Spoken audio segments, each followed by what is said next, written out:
Scarlett Blade. Hello, ladies and gentlemen. Yes, I have been gone. The computer went kapoots, and I had to get it repaired, unfortunately. Yes. And it took me a whole day to get everything set back up, but here I am today, proud to present Chapter 40 of Silent Night, Memoirs of a Royal Guard. This is ridiculous, I said as Winterspear remained flopped over my back. She was resting on her belly with her hooves dangling off both sides of me. I'm your burden to bear, she replied teasingly. Iridescent says you're still a bit angry and feeling lonely. Well, now you can't be alone because I'm going to stay here until you talk to me. This is going to get really awkward when I go to the stallion's room, I replied as I walked through the streets of Canterlot. We were certainly drawing a lot of attention. Winterspear wiggled and hugged around my belly. I'm willing to take that chance. You're a pest. I'm your pest, she chirped. I walked into Sunridge Suites and greeted Pepper Ridge, who was behind the counter. What can I get for you today, Silent Night? He asked, peering at me like I was insane. Do you have any bread today? I know you don't normally put it on, but Crystal Wishes says you're the best in town, I said. Pepper Ridge winked. Of course, my family, friends, I do. Anything else? A cookie for my saddlebag, something with peanut butter so it stops talking. Done and done, Pepper Ridge replied and filled my order. I thanked him and headed back out to continue my errands. I sighed honestly, Winterspear. I'm not angry at you. I do get a little angry now and then, but I've worked most of it out at the gym and talking to Iridescence. I'm back to my usual self. Winterspear nibbled on her cookie. Her tongue flapped about extra hard, trying to keep the peanut butter from silencing her. Okay, she managed, but you're still not talking. I looked over my shoulder at her and asked, what are we supposed to talk about? I'm honestly not mad at you. I could never be mad at you. If I had been in your situation, I'd probably have done the same thing. The cookie vanished, and she said, You are in my situation, and you're not talking. What is that supposed to mean? I asked. I told you before, it gets easier after the first time. That doesn't mean when the first time ends, it's really bad. You're not angry anymore. Great. You're now sitting alone and wondering what you did wrong, why you weren't good enough.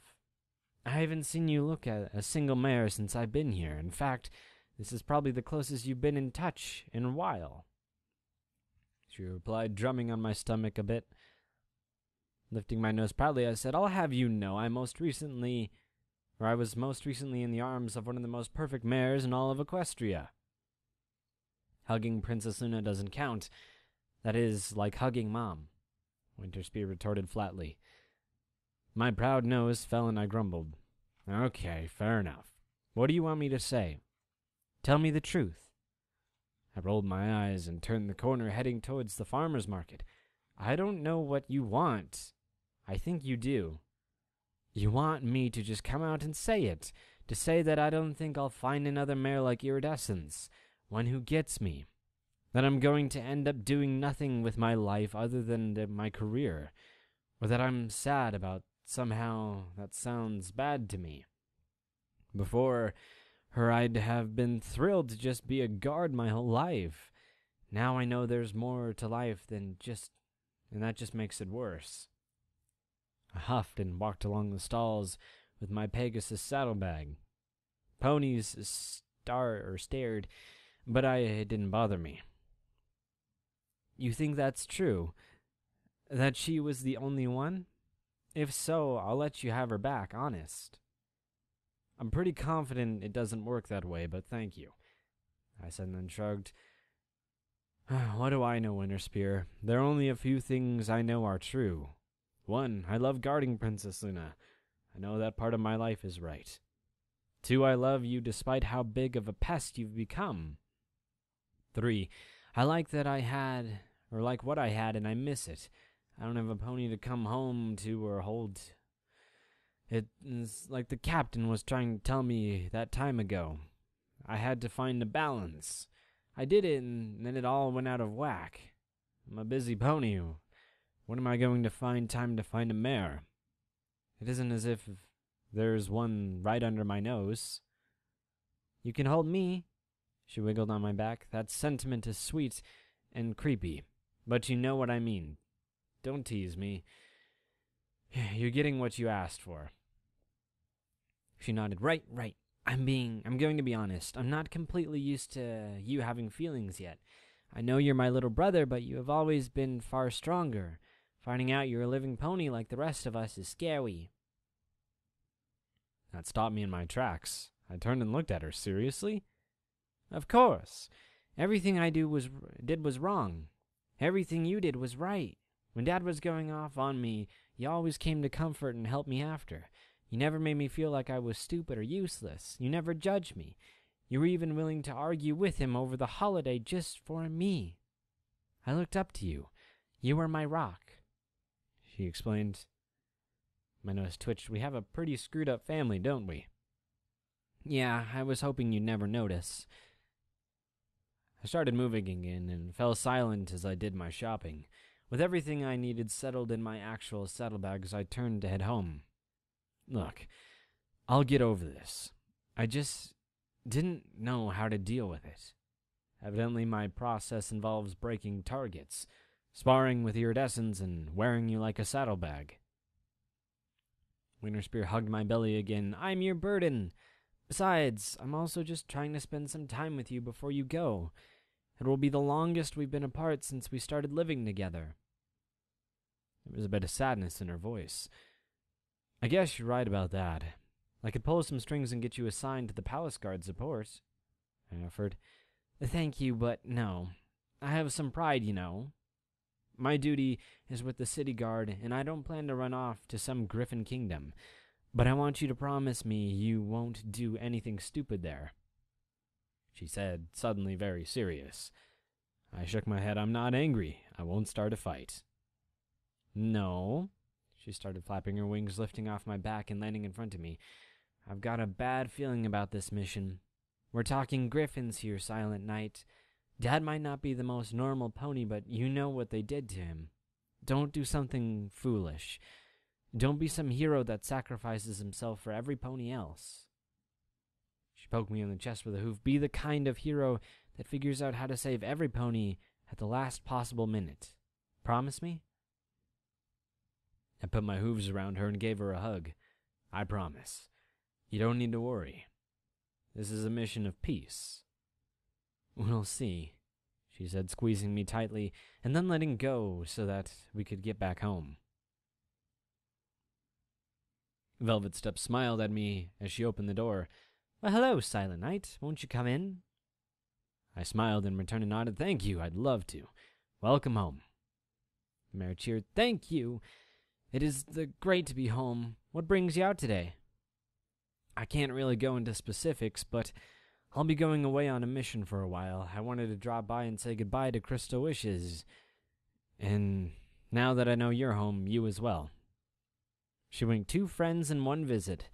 Well, make yourself at home. Crystal is just getting ready for the day. I'll go let her know you're here. Thank you. I settled myself under one of the pillows in the living room. At least Velvet was back. That made saying goodbye a little easier. I heard the pair talking quietly in the other room and some hasty preparations. Crystal Wishes came out in a bathrobe, her hair put up. Velvet trailed along behind. Oh, I am terribly sorry you have to see me like this, Silent Night. But Velvet said you were leaving? Nodding, I replied, You're fine, Crystal Wishes, truly. She is correct, I'm afraid. Off to do my duty. A month or longer, depending on the situation. I didn't want to disappear without saying goodbye, though. That wouldn't be proper. The mares came and sat across from me. You're awfully kind, Velvet said. Crystal Wishes nodded in agreement and then asked, cautiously, Is there trouble? Are you going to be in danger? I shifted uncomfortably. Please don't think me rude, but I'm not at liberty to say. The pair exchanged looks and then nodded. I understand. Procedure, Crystal Wishes replied. I smiled weakly. So it is. I don't want to take up too much of your time. I just wanted to ask if it was all right to write you while I'm gone. And Velvet too, of course. Crystal Wishes eagerly nodded. Yes, of course. We should all stay in touch, though I am uncertain how to return letters to you. That I can share. You see, by the time you receive my letter, it will be from where I was, not where I am. That information is not useful. You'll respond to the location, and royal agents will know how to secretly forward it to me. I explained. How neat, Velvet said. Very efficient, Crystal Wishes agreed. Well, I started standing up. I'll let you two get back to it. I have an appointment I must not be late for. It was a pleasure seeing you both. When I return, I'd love to have a little event to celebrate. Oh, yes, that would be wonderbar. Until then, Crystal Wishes said. Safe travels, Velvet chimed. I nodded to both and let myself out as I headed to the Unicorn Temple at the edge of town. Very few ponies are aware of the Unicorn Temple in Canterlot. It isn't advertised or obvious. From the outside, the compound looks nothing like more than a tall stone wall with a big red set of double doors in the center. None of the buildings inside rise high enough to be visible from the street, but if a pony went up into a nearby building, however, they could look inside. The only reason I knew of the temple was because of my deep research in the Canterlot Guard. The temple was protected by temple guards who were loosely affiliated with the Royal Guard. By charter, they were subordinate to the same chain of command I was, but in reality they operated wholly independently. They did their own recruiting, training, and promoting. Temple guards and royal guards rarely crossed paths. Jurisdiction was exceedingly clear. Temple guards protected everything inside the wall. Royal guards protected the rest. I approached the large doors and knocked. A member of the Unicorn Temple worshipped alicorns. From their perspective, alicorns were living deities and should be treated as such. That wasn't a tough sell for me. They also invested their time in studying protection and healing magic so that they could serve the ponies of Equestria. They strive to do good works in the name of the alicorns, and should they do enough in their lifetime, they believe they were afforded a seat beside the ancient alicorns in the afterlife. Furthermore, if a pony was so selfless, so passionate, and so kind that they went over and beyond what many would see as normal, they may even be reborn as an alicorn. That they believed was how Celestia came to power. It was a philosophy I could understand, other than the alicorn rebirth. To my knowledge, there was only two living, and there had not been a new one for thousands of years. Princess Celestia had once said that she and Princess Luna weren't the first alicorns, but she never elaborates. I was probably one of the few ponies in Equestria that knew anything about Nocturna. I was probably better to keep it that way, too. For the time being, I was happy to have a seat beside a living alicorn, and it was my duty to ensure she had the best possible protection. I thought temple guards would help, so I made a request for an audience. After a short wait, the doors opened and I walked inside. The temple grounds were beautiful. There were no signs of modern Canterlot architecture. Everything was hidden inside a perfectly manicured garden. Every building had been erected in such a way that it blended with nature. Standing on the path before me was a single unicorn mare. Her coat was a pale pearl color and was accentuated by a simple blonde mane. She wore armor, but it was of an ancient style, the sort of armor you would see in books about knights of old. Despite having a historic aesthetic, it was in perfect condition and polished to a gleaming silver. She approached me. You are Silent Knight, first sergeant of Princess Luna's house guard? My research had mentioned that these ponies were quite formal and very traditional. I removed my helmet and bowed. I am. May I have the honor of your name? The unicorn bowed her head and replied, I am Feral, exemplar of the Temple Guard. I welcome you to our grounds. Members of the Unicorn Temple gave up their given pony names for single, simpler ones. The ones they chose were often very different than what you might expect. Thank you. May I assume that you are the pony to which I should state my request? Farrell nodded and replied, I am, and I am listening. How may the temple gods serve? I explained everything in detail.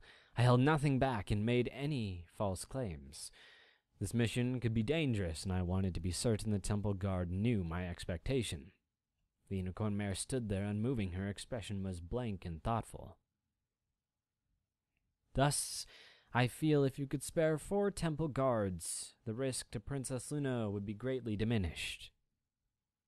It is almost unheard of for temple guards leaving the temple grounds, even in the pursuit of their duty, she said. But you have a valid concern, and I agree that we may be able to greatly assist you.